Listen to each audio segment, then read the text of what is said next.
সকাল সকাল কিন্তু চা খাচ্ছি না, সকালের অনেক কাজ সেরে নিয়েছি। দেখো সিঙ্কটাকে মেজে নিয়েছি আর সমস্ত বাসনপত্র মেজে ধুয়ে উপর দিয়ে দিয়েছি। এটা তেলের কড়াই, একটু মধ্যে চিকেনটা আজকে রান্না করে নেব। আর এখন এবার মনটা একটু চা চা করছে, কারণ সকালবেলা একটু চা, লিকার চা না খেলে না আমাদের মানে শরীরে এনার্জিটা যেন ঠিক পাই না। তো দেখো, সুপ্রভাত বন্ধুরা, কেমন আছো তোমরা? নিশ্চয়ই ভালো আছো, আর আমরাও সবাই ভালো আছি। রবিবারে আরও একটা নতুন ব্লগ নিয়ে তোমাদের কাছে চলে এলাম। তো সকাল সকাল মোটামুটি সমস্ত কাজ করে নিয়েছি, ঘর এখনও মোছা হয়নি। রান্নাঘরে চলে এসেছি। সকালবেলা একটু লিকার চা না খেলে হবে না, তারপর আবার কাজকর্ম শুরু হবে। তো চলো লিকার চাটা এখন ঢেলে নিই, হয়ে গেছে। তো বাবুকে দেবো জল বিস্কুট, আর আমরাও একটু লিকার চা আর বিস্কুট খেয়ে নেবো। তারপর দেখলে তো জামা কাপড় ফেলে রেখেছি, সার্ফ মানে দেবো। আজকে যেহেতু রবিবারে কাচাকুচি তো করতেই হবে, সে বৃষ্টি হোক আর যাই হোক। যদিও কাল রাত্রিরে বৃষ্টি হয়েছে, তারপর মানে সকাল থেকে মানে দেখছি যে বৃষ্টি হচ্ছে না, মোটামুটি রোদ্দুর বেরিয়েছে। তো জানি না, মাঝে মাঝে মেঘলা করছে। সে যাই হোক, সারা সপ্তাহ জামা কাপড় সেগুলো তো কাচাকুচি করতেই হবে। তাই আগে একটু লিকার চা আদা দিয়ে খেয়ে নেব, তারপর মানে ওগুলো ভিজিয়ে দেব। তারপর দিয়ে ঘর টরগুলো, আসবাবপত্র মুছে টুছে ঘর টরগুলো একেবারে মুছে নিয়ে কাচতে চলে যাব। ততক্ষণে জামা কাপড়গুলো আর কি টুপে যাবে, ময়লা থাকলে যেটা। আর এখন পাখিকে একটু মুড়ি দিয়ে দিলাম। বাবু মুড়ি দিয়েছিল সকালে, পাখি সমস্ত খেয়ে নিয়েছে। তো আবার আমি দেখলাম যে একদম নেই, আর দু একটা পাখি কিচির মিচির করছে, তাই দিয়ে এলাম। তো দিয়ে এসে দেখো এখন বসে পড়েছি। মানে আলুটা কেটে জলে দিয়ে রাখবো, যেহেতু আমি আলু সিদ্ধ করে নিই জানো, আর চিকেনে আলু আমি সিদ্ধ করা আলু দিই সেই জন্য। আর বাবু একটু আলু সিদ্ধ মুড়ি খাবে, ও আর একটু স্যালাড তো দেবো ওকে আলাদা করে একটা প্লেটে বা বাটির মধ্যে, ওর মধ্যে মিশিয়ে খায় না আর কি। তো যাই হোক, ওর জন্য একেবারে সমস্ত আলুগুলো যতটা চিকেনে লাগবে ও খাবে, সব মিলিয়ে একেবারে আলুটাকে কেটে জলে দিয়ে দেবো, তারপর সিদ্ধ বসিয়ে দেবো। আর এদিকে তারপর কিন্তু আমার কাচাকুচি বাকি আছে রান্নাঘরে, তারপর রান্নাঘরে না মানে কাচাকুচি বাকি আছে বাইরে, আর ঘর মুছতে বাকি আছে। তারপর এসে রান্না মানে বসাবো। তো তারপর খাওয়া দাওয়া সারবো, খাওয়া দাওয়া সারার পর কিন্তু রান্না সারবো। তাই আলুটা এখন সিদ্ধ বসিয়ে যাব, কারণ আলুটা সিদ্ধ করে না রাখলে বাবু আবার টাইমে খেতে পারবে না। আর আলুটা সিদ্ধ হতে একটা সময় লাগবে, সেই জন্য আলুটা জলে দিয়ে রাখছি, তারপর সিদ্ধ বসিয়ে দেবো। তো দেখো ঘর টরগুলো আমার মোছা হয়ে গেছে। আজকে আর ঘর মোছা শেয়ার করলাম না সেভাবে, আর ও ঘরে বাবু পড়ছে যেহেতু বাড়িতে আছে, তাই ঘরটা আর মোছা সেভাবে শেয়ার করলাম না। এই ঘরটা মোছা একটু দেখাচ্ছি, শেয়ার করছি আর কি। আর এই ঘরে কেউ নেই, তোমার দাদাভাই বাইরে বাজারে গেছে। তো বাজারে গেছে সেই জন্য ঘর ফাঁকা আছে। তো আর তা না হলে ভালোভাবে দেখানো যায় না, কারণ এখন গরমকালের দিন। আর জানোই তো বাড়ির ছেলেরা বিশেষ করে মানে জামা টামা, বেশি জামা আর কি সবসময় পরে থাকে না, সে সবার বাড়িতেই এত গরমে আর কি করবে। সে যাই হোক, এখন দেখো আমি জামা কাপড় মানে ঘর টর সমস্ত মুছে চলে এসেছি। জামা কাপড় মানে আর কি ভিজিয়ে দিয়েছিলাম, সেগুলো কাচাকুচি করে ধুয়ে নেব, আর ছাদে তারপর মেলে দেব। আর যদি তোমার দাদাভাই এসে দিয়ে দেয় তাহলে তো ভালোই হয়, আমার আরও অন্যান্য কাজ তো রয়েছে। যাই হোক, সে এখন আগে কাচি, তারপর দেখবো কি হয় না হয়। তো এখন কেচে নিচ্ছি।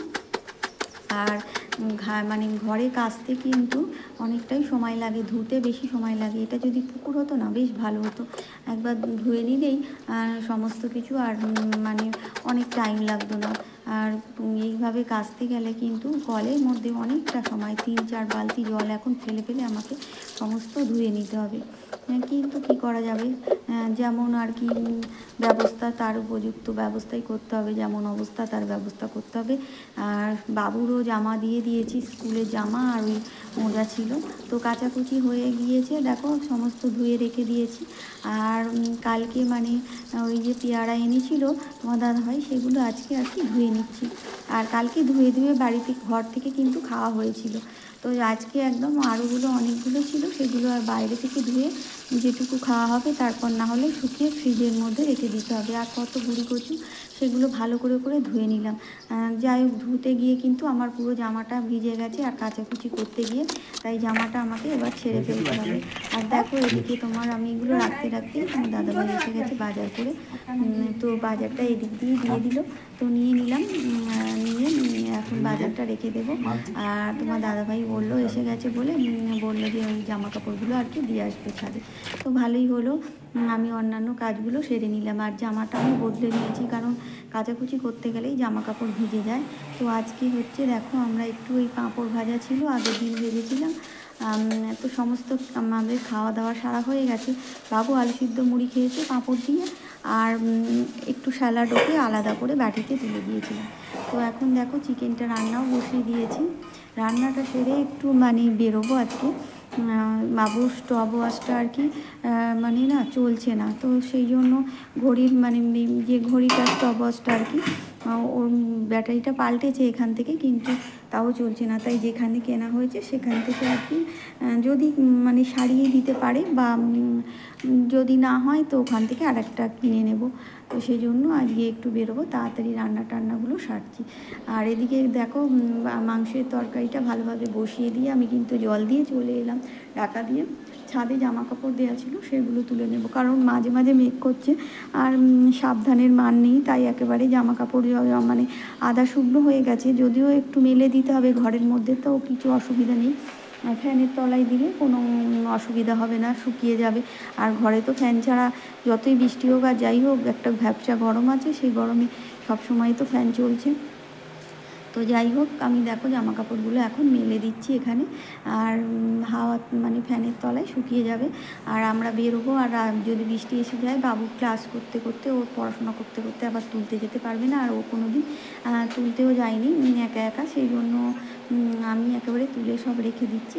তো এদিকে করতে করতে কিন্তু আমার দেখো চিকেন রান্নাটা পুরো হয়ে গেছে কমপ্লিট। এবার গরম মশলাটা দিয়ে একটু ঢেকে দেবো, দিলেই আমার রান্না কমপ্লিট হয়ে গেল। বাসন টাসনগুলো গুছিয়ে নিয়েছি সমস্ত। এই দেখো আজকে চিকেন আর এই ভাত, আর কিছুই মানে হয়নি। বাবু আসছি তাহলে, এদিকে দেখো একবার।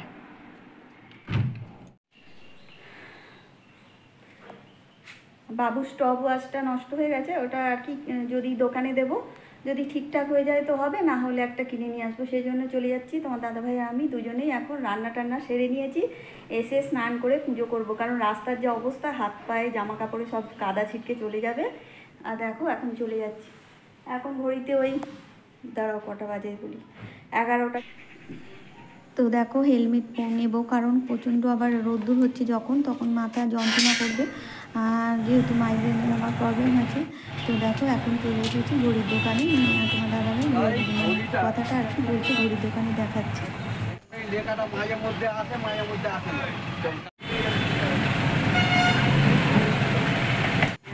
তো ঘড়ি টড়ি নেওয়া হয়ে গেছে। দেখো আবার ইলিশের বাজারে এসেছি, তো ইলিশ দেখে পছন্দ হলো তাই ইলিশ নিয়ে নিলাম।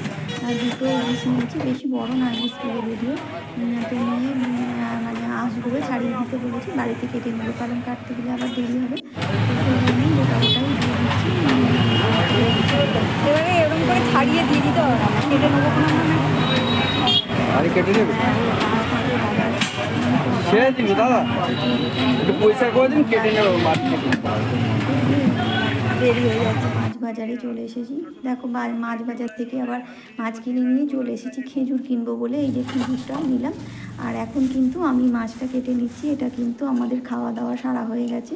আমি ফ্রিজের মধ্যে মাছটা রেখে দিয়েছিলাম, আর এখন কারণ আস্তে আস্তে অনেকটা দেরি হয়ে গিয়েছিল, এসে স্নান সেরে পুজো সারলাম, তারপর খাওয়া দাওয়া সারলাম সবাই মিলে। তারপর এখন সমস্ত মাজা ধোয়া বাসন টাসন মেজে টেজে নিয়ে চলে এসেছি। এখন ফ্রিজের মধ্যে ছিল যেহেতু একেবারে সব কাজ মানে কমপ্লিট করে এখানে মাছগুলো কাটতে চলে এসেছি। মাছগুলো এবার ধুয়ে রেখে দেবো, দিয়ে এবার আমার আর দুপুরে কাজ নেই, তখন বিশ্রাম নেবো। সেই জন্য একেবারে সব কাজ খাওয়া দাওয়া সেরে নিয়েছি, এখন মাছগুলো কেটে নিচ্ছি।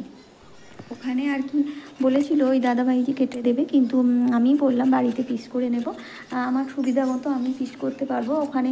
আর তাছাড়া না বাজারে মুড়োগুলো কেমনভাবে কেটে দেয়, একদম সে বড় এ মাছের মুড়ো ভালো করে একটু ধোয়া যায় না, ভিতরে যে মানে রক্ত রক্ত থাকে না, সেটা ভালো করে ধোয়া যায় না আমাদের এখানে বাজারে। সেই জন্য আমি বললাম যে আমি ফুলকোগুলো একদম আলাদা করে নিয়ে ভালো করে ধুয়ে নেব, সেই জন্য আমি বাড়িতে এনে কাটছি।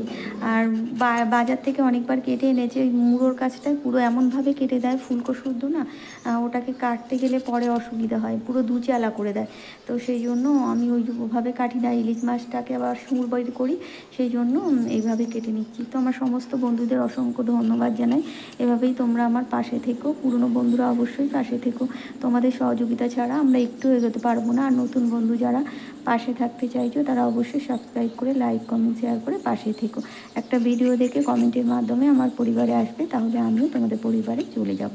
তো আগামী দিন নতুন কোনো ভিডিও নিয়ে আবার চলে আসবো। তোমরা ভালো থেকো, সুস্থ থেকো, আনন্দে থেকো। টাটা।